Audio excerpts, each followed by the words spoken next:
So hello guys, welcome back. আমরা আছি আজকে আবার চিনির সাথে।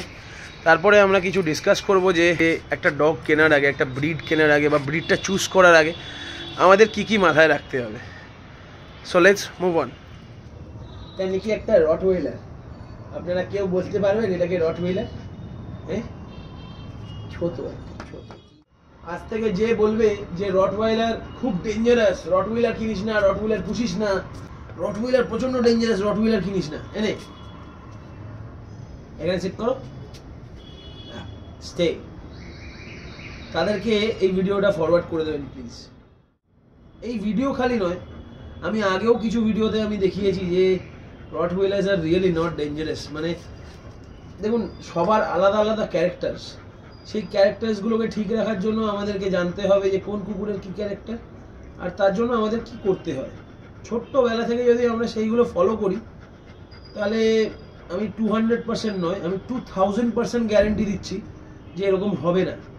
যে মিথটা পুরো ঘুরে বেড়াচ্ছে আকাশে আকাশে যে Rottweilers are very dangerous and all, এই জিনিসটা মিথটা তাহলে হবে না। মানে অ্যাটলিস্ট আপনার জীবনে হবে না। এটা হয়, তাদের জীবনে হয় যারা কোনো কথাই শুনতে চান না, ভাবেন যে না আমি সব জানি। দেখুন, আপনি আমি কেউই সবাই সব কিছু জানি না।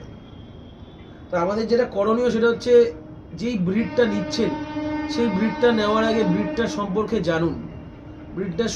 জানুন, যাতে আপনাদের ফিউচারে কোনো প্রবলেম না হয় কুকুর রাখতে। সেটা রটওয়েলার বলে না, আমার এরকমও দেখা কুকুর আছে যে ল্যাব্রাডর, যে বিভৎস কামড়ায়। তাহলে বলুন, তাহলে রটওয়েলারের কি দোষ? দেখুন, কুকুর নেওয়ার আগে আপনাকে তিনটে জিনিস মাথায় রাখতে হবে। 1 2 3 তিনটে জিনিস জাস্ট। একটা হচ্ছে, আপনি যে কুকুরটা নিচ্ছেন, আপনি যে ব্রিডটা নিচ্ছেন, সেই ব্রিডটার ব্যাপারে আপনাকে এডুকেট হতে হবে আগে। ওর ক্যারেক্টারিস্টিক্সের ব্যাপারে আপনাকে আগে জানতে হবে। সেই জন্য আগে যখনই যে কোনো ব্রিড নিন, সেটা রটওয়েলার হোক, ল্যাব্রাডর হোক, সেটা অন্য কোনো ব্রিড হোক, সেটা গ্রেট ডেন হোক, যে কোনো ব্রিড হোক, দুনিয়ায় যে কোনো ব্রিড, সেই ব্রিডের ক্যারেক্টারিস্টিক্স কী সেটা আগে আপনি জানবেন। আপনি পড়াশুনো করবেন সেই ব্যাপারে। পড়াশুনো করা মানে হচ্ছে এই নয় যে ইউনিভার্সিটি থেকে পাস করতে হবে, তা নয়। জাস্ট গুগলে গিয়ে একটু জানলেন ব্যাপারটা, ব্রিডটার ব্যাপারে, তারপরে যাদের কাছে আছে তাদের সাথে মিশলেন, ঘুরলেন, তাহলে আপনি বুঝতে পারবেন একটু ব্রিডটার সম্পর্কে। 2 নম্বর হচ্ছে ব্লাড লাইন। আপনার ডগের যখন আপনি বাচ্চা নেবেন তখন আপনাকে দেখতে হবে যে তার বাবা মা, তার দাদু দিদা, যেটাকে বলে ব্লাড লাইন, তারা কেমন। তারা যদি মানুষ খেকো হয়, মানে কামড়াকামড়ি স্বভাব থেকে থাকে তাদের কোনো, তার 50% হলেও কিন্তু তার বাচ্চার মধ্যে আসবে। সেই জন্যই আমরা দেখব ব্লাড লাইন। 3 নম্বর হচ্ছে ট্রেনিং। একদম টেন্ডার এজ, 4 মাস বয়স থেকে কি 5 মাস বয়স থেকে ভ্যাকসিন শেষ হবে, তারপর থেকে ট্রেনিংয়ে ফেলে দিন। সেটা আপনি দেখবেন আপনার জন্য যে ট্রেনার আপনার কাছাকাছি আছে, সে যাকে আপনার ভালো লাগে, যাকে আপনার মনে হয় যে না ঠিক আছে, this guy is okay for my dog, আপনি তাকেই রাখবেন। কিন্তু ট্রেনার মাস্ট। এই 3টে জিনিস আপনি মাথায় রেখে একটা ডগ পুষুন।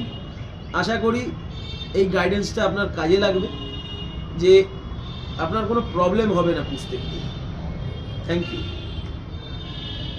সো গাইজ, এই কিছু ছোট ছোট 3টে পয়েন্ট যদি আপনারা মাথায় রাখেন একটা ডগ বা একটা যে কোনো ব্রিড নেওয়ার আগে, আশা করি আপনাদের কোনো প্রবলেম হবে না। সত্যি কোনো প্রবলেম হবে না। আপনারা ভালোভাবে কুকুর পুষতে পারবেন, আপনাদের কুকুর পোষার এক্সপিরিয়েন্স খুব ভালো হবে। সেই কারণেই আপনারা অবশ্যই এই 3টে পয়েন্ট, এই 3টে জিনিস আপনারা মাথায় রেখে একটা ব্রিড বাড়িতে আনবেন, তার আগে নয়। আর কোনো সময় তাড়াহুড়ো করবেন না যে কোনো ডগ ব্রিড কেনার সময়। আগে ব্রিডটার ব্যাপারে জানুন, তার ব্লাড লাইনের সম্পর্কে জানুন, তারপরে তাকে ট্রেনিংয়ে ফেলুন বাড়িতে আসলে। ঠিক আছে? এমন করলে হবে না যে আমার পছন্দ হলো আমি তাই নিয়ে চলে আসলাম, আমি জানি না ব্লাড লাইন কী না। ওরম করলে কিন্তু কুকুর বড় হয়ে কি হবে সেটাও আপনি জানেন না। ঠিক আছে? তো ট্রেনার যতই রাখুন না কেন, ব্লাড লাইন যদি খারাপ হয়, ব্লাড লাইনে যদি অন্য কিছু থাকে, সেটা কিন্তু ট্রেনার কিছু করতে পারবে না। সেই জিনিস কখনো না কখনো ঝলকে উঠবেই। ভুলেই গেলে হবে না যে ট্রেনিং কিন্তু must. Training can do wonders. আগেও আমার ভিডিওতে আমি সবাইকে দেখিয়েছি, ট্রেনিং না হলে কিন্তু কুকুর বিগড়াতে পারে, আর সেখানে কারো কিছু করার নেই।